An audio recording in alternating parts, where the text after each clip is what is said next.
Well, this is my newest addition. This is a Junghans hanger clock.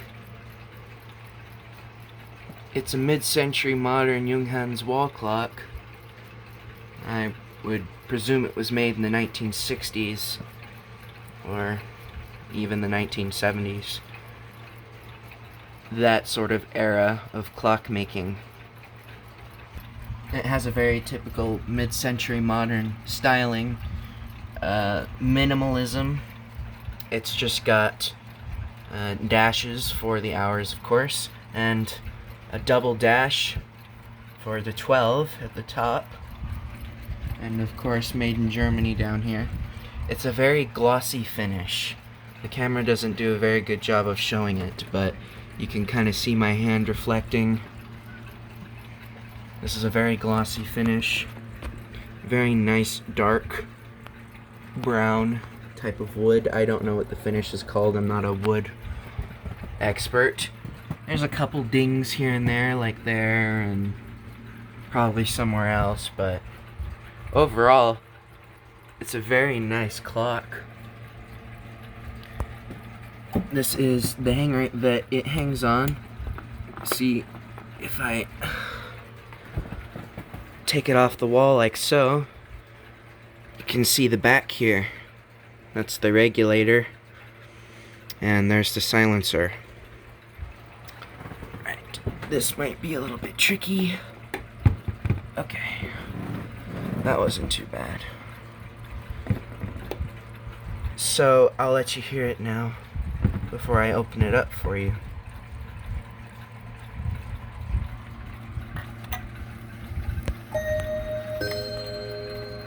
Let me turn off my fan. Okay, my fan is now off, so maybe you'll be able to hear it better now. It's a cute little Bim-Bam.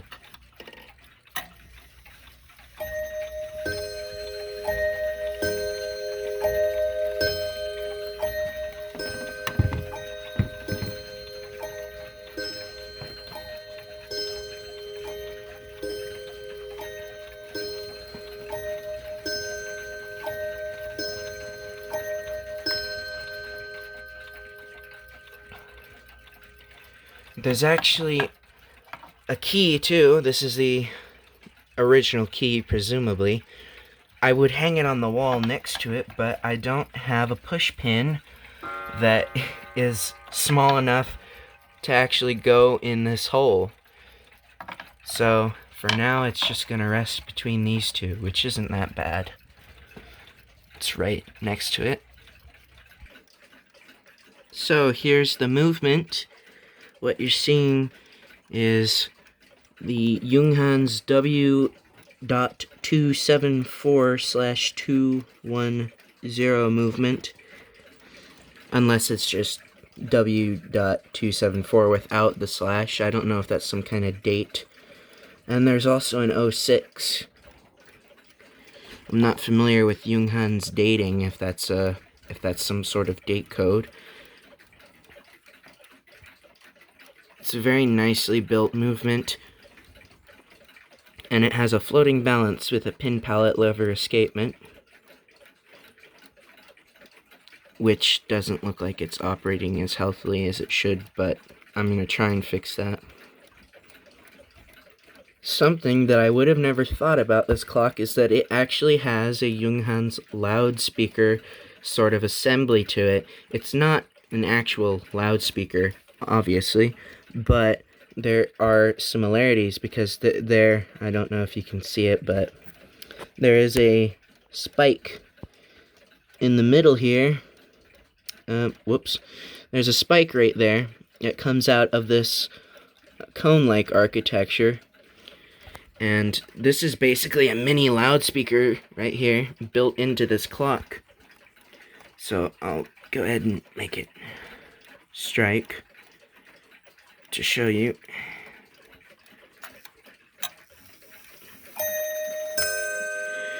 It sounds a bit better when it's up against the wall. So it's a bit tricky to do this with one hand without toppling the clock over.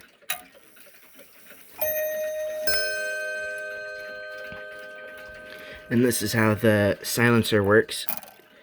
it just lifts up those hammers and it might disable the release lever. Nope. Well, actually, I think it does. Yep. It disables the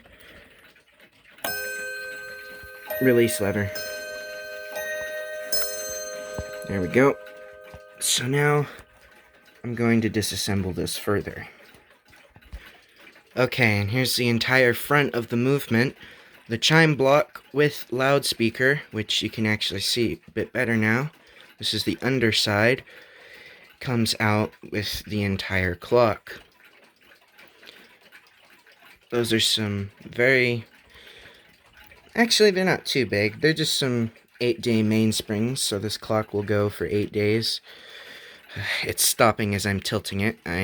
If I give it a little shake, it'll go. I'm sure an oil will help suit out the balance wheel issue of it stopping, and if it doesn't, well, the seller said that it runs for 2 weeks. Well, that it ran for 2 weeks, so I'll see how true that was, but I'm sure they don't have any reason to lie to me. Why would they? I have to be a bit careful. This material right here, I don't know if it actually does anything for the sound. It's disintegrating. See? So, I've got to make sure that doesn't get in the movement while I'm working on it. Alright, now we've got some fresh oil in it. And the oscillation doesn't look any better. But we'll see how it goes. I'll trigger the striking from the front so you can see the striking train actually operate. There's a lever here.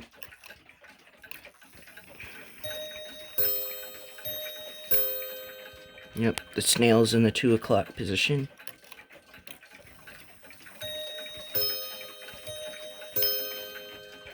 So there you have it.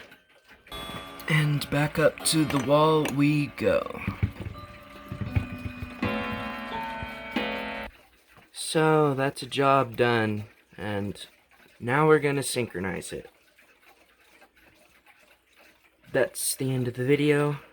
I'll catch you in the next one.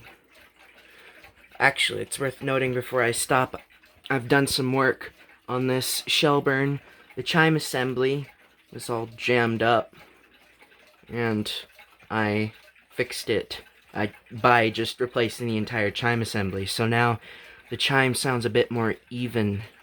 Maybe you'll recognize it in a future video. I don't feel like extending this longer, so I'll catch you later now.